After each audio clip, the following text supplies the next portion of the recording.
সে জায়গার মধ্যে বাস করতে আরম্ভ করে দিলেন। ভাইজান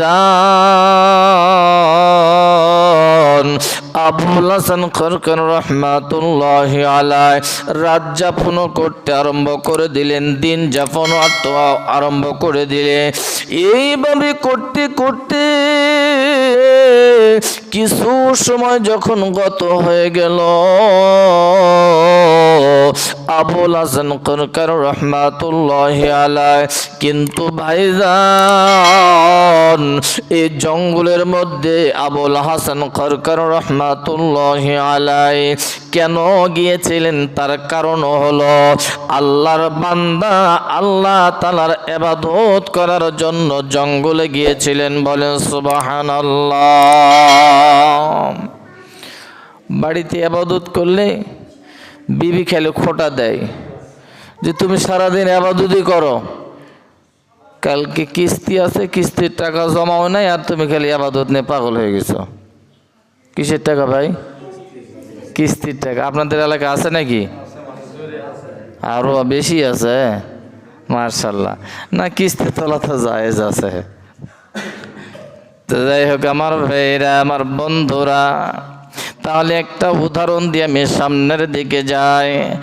একটা মেয়ের দুইটা সন্তান, দুইটা সন্তান, একটা হলো নিজের সন্তান, দ্বিতীয় হলো সতীনের সন্তান।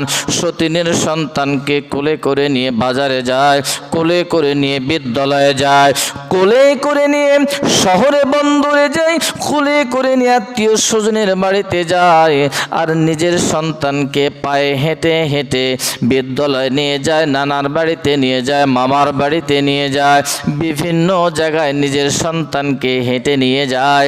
এই জিনিসটা, এই আচরণটা এলাকার লোকজন দেখে ওই মেয়েটারে বাহবা জানাইতে আরম্ভ করে দিল, আর বলল, বন্ধে তোমার যে আচরণ, তোমার যে কালাম, তোমার যে অবস্থা, আমরা গ্রামবাসী দেখে মুগ্ধ হয়েছি। ওরে বোন, শুধু আমরা এলাকাবাসী নয়, এই ইউনিয়নের লোকজন সবাই দেখে তোমার উপরে আনন্দিত হয়েছে। এবার বোনটি বললেন, তোমরা কেন আমার প্রতি এত আসক্ত আর এত আনন্দিত হয়েছ? তখন সঙ্গে সঙ্গে এলাকাবাসী বললেন, বোন রে, তুমি নিজের সন্তানকে পায়ে হেঁটে নিয়ে যাও, আর সতীনের সন্তানকে তুমি কোলে করে নিয়ে বিদ্যালয়ে যাও। এটা কেমন যেন আমাদের কাছে একটা কেমন সম্মানিত মনে হলো। তুমি সতীনের সন্তানকে ভালোভাবে দেখো, আর আপন সন্তানকে তুমি ভালোভাবে দেখো না। আমাদের কাছে কেমন যেন তুমি একজন মর্যাদা সম্পন্ন মেয়ে হয়ে গেলা। এই কথা যখন গ্রামবাসী বলল, ভাই গো, মেয়েটা বললেন, না না না, তোমরা আমাকে ভুল বুঝেছ। আসলে আমার সন্তানকে আমি হেঁটে নিয়ে যাই, কারণ হলো আমার সন্তানটার পা যেন মজবুত হয়ে যায়, শক্ত হয়ে যায়, আমি যেন সমাজে দাঁড়িয়ে কথা বলতে পারি। বলেন আলহামদুলিল্লাহ।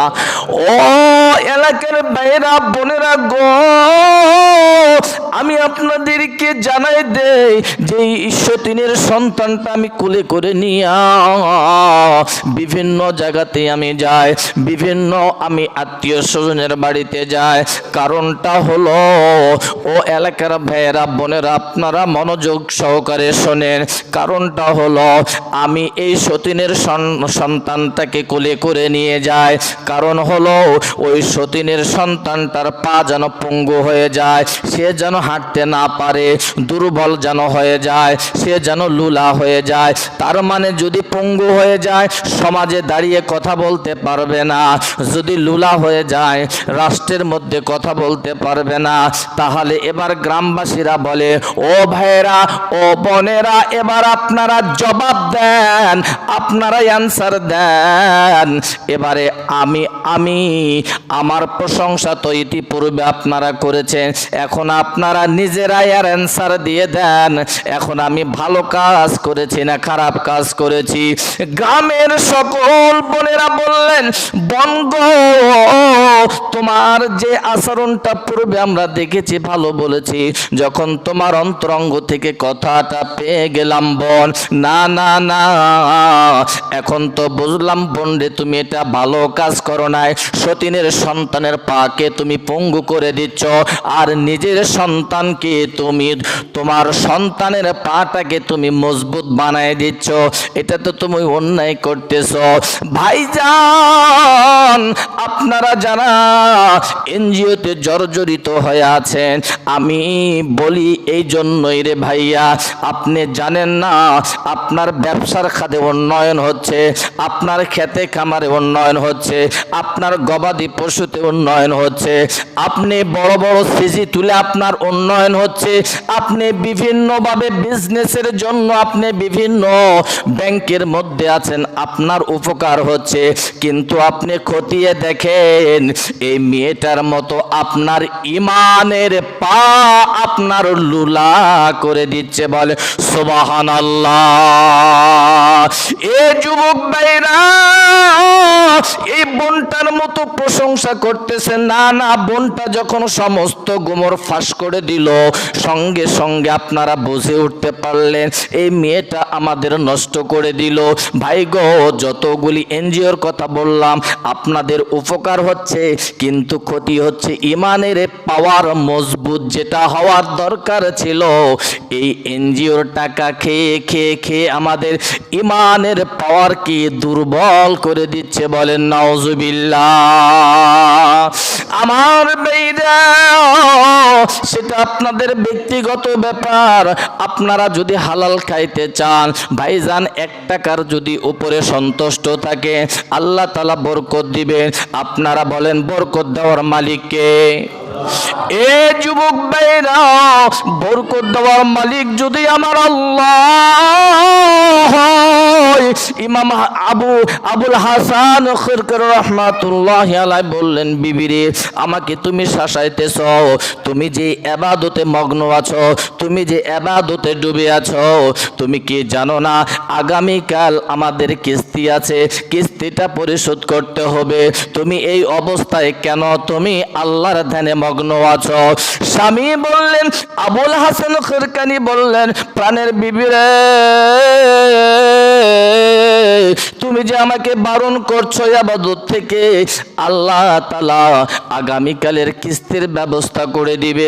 আমার ভাইজান, এই কথা যখন স্ত্রীকে বললেন, স্ত্রীর দিলের ভিতরে কোনোভাবে মাওলা পাকের কথাটা বিশ্বাস হলো না, তিনি অবিশ্বাস করলেন। অবিশ্বাস করার পরে আমার ভাইজানেরা, আমার বন্ধুগণেরা, আবুল হাসান খিরকানি যখন এই বিবির উৎপাতের কারণে জঙ্গলে চলে গেল, জঙ্গলে যাওয়ার পর আল্লামা শেখ সাদী রহমাতুল্লাহি আলাইহি, আল্লাহর বড় একজন ওলি ছিলেন আল্লামা শেখ সাদী রহমাতুল্লাহি আলাইহি, আবুল হাসান খিরকানি রহমাতুল্লাহি আলাইহি সদর গেটে এসে আওয়াজ করলেন, বাড়িতে কেউ আছোনি? আমি একজন মুসাফির এসেছি। ভিতর থেকে আবুল হাসান খিরকানি রাহমাতুল্লাহি আলাইহির বিবি আওয়াজ দিয়ে বললেন, বাহিরে কে গো? কার আসছো? কার খোঁজে আসছো? আল্লামা শেখ সাদী রাহমাতুল্লাহি আলাইহি বললেন, আমি আবুল হাসান খিরকানি রাহমাতুল্লাহি আলাইহির খোঁজে আসছি। বিবি বললেন, যার খোঁজে তুমি এসেছো সে তো আস্ত একটা পাগল, সে তো আস্ত একটা পাগল। ওই পাগলের কাছে তুমি কি নেওয়ার জন্য আসছো? এবার আল্লামা শেখ সাদী বিবির জবান থেকে কথাটা শোনার পর আল্লামা শেখ সাদী রহমাতুল্লাহি আলাইহি পিছনে ব্যাক করে আল্লাহকে বললেন, মাওলা, তোমার এমন একজন আশিক, তোমার একজন দামি প্রেমিক, এই মানুষটাকে তার স্ত্রী বকাবকি করে, গালাগালি করে, তার স্বামীকে কোনোভাবেই মেনে নিতে পারে না। ওগো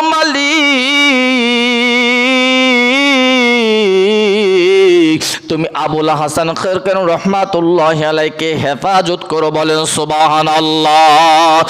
এই কথা যখন আল্লামা শেখ সাদী রাহমাতুল্লাহি আলাইহি বলতে বলতে যখন পিছনের দিকে ব্যাক করে চলতেছিলেন, ভাই গো কিছু দূর যাওয়ার পর আল্লাহর বান্দা আবুল হাসান খিরকানী রাহমাতুল্লাহি আলাইহি অন্তর্চক্ষু দিয়ে দেখতে পারলেন আমার বাড়িতে একজন অতিথি এসেছে, আমার বাড়িতে একজন মেহমান এসেছে।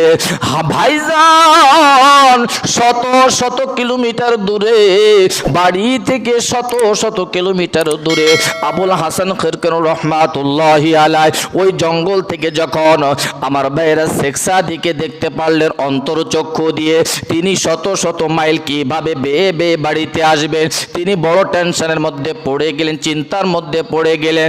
ভাইজান এরকম বড় টেনশনের মধ্যে আমরা পড়ে গিয়েছিলাম ভাইজান, আমার বন্ধুরা আমার, গত কয়েক বছর পূর্বে যেটা লকডাউনের সময় আমরা যোগাযোগ ব্যবস্থা পাই নাই, বিভিন্ন যানবাহন পাই নাই, না পাওয়া থেকে অনেক জায়গায় অনেক সময় কষ্ট করা লেগেছে। কথা বলেন ঠিক না বে ঠিক? এ যুবক এমন কিছু জায়গা আছে, এমন কিছু ঘোনা জায়গা আছে যে জায়গাগুলিতে পরিবহন চলে না, টমটম চলে না, নসিমন চলে না, করিমন চলে না। ভাই গো আবুল হাসান খিরকানী রাহমাতুল্লাহি আলাইহি জঙ্গল থেকে বাড়িতে আসবেন, কেমনে আসবেন, কিভাবে আসবেন, বড় বিপাকের মধ্যে পড়ে গেলে, বড় চিন্তার মধ্যে পড়ে গেলে। আবুল হাসান খিরকানী আমি আপনাদেরকে একটা জিজ্ঞেস করি, বাড়ি থেকে জঙ্গলে গিয়েছিলেন কারে খুশি করার জন্য? আল্লাহরে খুশি করার জন্য গিয়েছে। আমরা এখানে এসেছি কারে খুশি করার জন্য? জোরে বলেন বাজান, কারে খুশি করার জন্য? আল্লাহ রব্বুল আলামিনকে খুশি করার জন্য আবুল হাসান বড় টেনশনের মধ্যে পড়ে গেলেন। আল্লাহ পাক রব্বুল আলামিন ওই জঙ্গলের আমার ভাইরা একটা বাঘকে আদেশ করে দিলেন, ওরে বাঘ আমার মাখলুকাতের জন্য তোরে পাঠাইছি, উপকারের জন্য তোরে আমি জঙ্গলে পদার্পণ করেছি, যা যা যা আবুল হাসান খিরকানী রাহমাতুল্লাহি আলাইহির সামনে যা, বাহন হিসাবে তুই দাঁড়িয়ে যাবি, আর আমি তোর জবানের মধ্যে মানুষের ভাষার বাকশক্তি খুলে দিলাম। আবুল হাসান বাড়িতে আসবেন এমন সময় জঙ্গল থেকে একটা বাঘ চলে আসলেন। আবুল হাসান খিরকানী রাহমাতুল্লাহি আলাইহি সামনে দাঁড়িয়ে গেলেন। ওই মুহূর্তের ভিতর আবুল হাসান খিরকানী রাহমাতুল্লাহি আলাইহি বড় ভয়ের মধ্যে পড়ে গেলেন, বড় টেনশনের মধ্যে পড়ে গেলেন। হায় রে হায়, ছোট শৈশব থেকে শুনেছি বাঘরা মানুষ থাবা দেয়, মানুষ খায়, কলজা ছিঁড়ে ফেটে তারা এরকম ভাবে তাদের ক্ষুধা নিবারণ করে। এই সময়ের মধ্যে কোনো দিকেও লোকালয় নাই, আর এই সময়ের মধ্যে একটা বাঘ দাঁড়িয়ে গেল। তিনি ভীতু হয়ে গেলেন। বাঘ মানুষের ভাষায় জবান দিয়ে কথা বলতে আরম্ভ করে দিলে, ওগো আল্লাহর ওলি আবুল হাসান তুমি ভয় পেও না, তুমি ভয় পেও না, তুমি আস্ত আমার পিঠের উপরে উঠে যাও, আমি বহন করে তোমার বাড়ি পর্যন্ত পৌঁছায় দিব। বলে সুবহানাল্লাহ। এ যুবক ভাইরা, আবুল হাসান যখন ওই বাঘের পিঠের উপরে উঠলেন, আল্লাহর বান্দা মাঠ ভেঙ্গে ভেঙ্গে আসতেছে। আমার ভাইরা, আল্লাহ পাকের ওই মাখলুকটা মাঠ দিয়ে যখন আসে, কাছাকাছি যখন আসেন, আমার ভাইরা মানুষজন দেখতে আরম্ভ করে দিলে, চতুর্দিক থেকে মানুষ ফলো করতে আরম্ভ করে দিলে। আবুল হাসান খিরকানী রাহমাতুল্লাহি আলাইহি বাঘের উপরে আরোহণ করে আসতেছে। বহুত লোকের সমাগম, তারা ভিড় জমাইতে আরম্ভ করে দিল, বলা বলি করতে লাগলো যে দেখো এমন একটা দামি মানুষ, এমন একটা সম্মানী মানুষ, এই মানুষটাকে তার স্ত্রী ভালোবাসে না, এই মানুষটাকে তার স্ত্রী বকাবকি করে, এই মানুষটাকে তার স্ত্রী গালাগালি করে। আমার ভাইয়েরা, আমার বন্ধুরা, আমাদের সমাজে যদি স্ত্রী গালাগালি করে, স্বামীকে যদি কটক্ষভাবে কথা বলে, তাহলে তো আমাদের তিনটা পথ আছে। কয়টা পথ? তিনটা পথ। এক নম্বর তো বলে দিব, তুই আমার সাথে বেশি মার্কেটিং করিস, তাহলে তোরে এক তালাকে এক তলায় তুলে দিলাম। এক তালাকে এক তলা, আর বেশি যদি বাড়াবাড়ি করিস তাহলে দুই চালাবো। কয় চালাবো? আর যদি বেশি কাবসাব করিস তাহলে 3 নাম্বারটাও চালিয়ে দিব। যদি তালাক দেন, ও যুবক ভাইয়েরা শুনে নেন, তালাক দেওয়ার সঙ্গে সঙ্গে আসমান কম্পন সৃষ্টি হয়, জমিন কম্পন সৃষ্টি হয়। এই 3টার আওয়াজ তাহলে আপনারা চিন্তা করে দেখেন কত ওজন, কত ভারী। জমিন সহ্য করতে পারে না, আসমান সহ্য করতে পারে না। আজকের পর থেকে বলে যাব, বিবি যত ধরনের আপনার উপরে অত্যাচার করবে, আল্লাহ পাক রব্বুল আলামিন আইয়ুব আলাইহিস সালামের নেকি আপনার আমলনামায় দান করবে।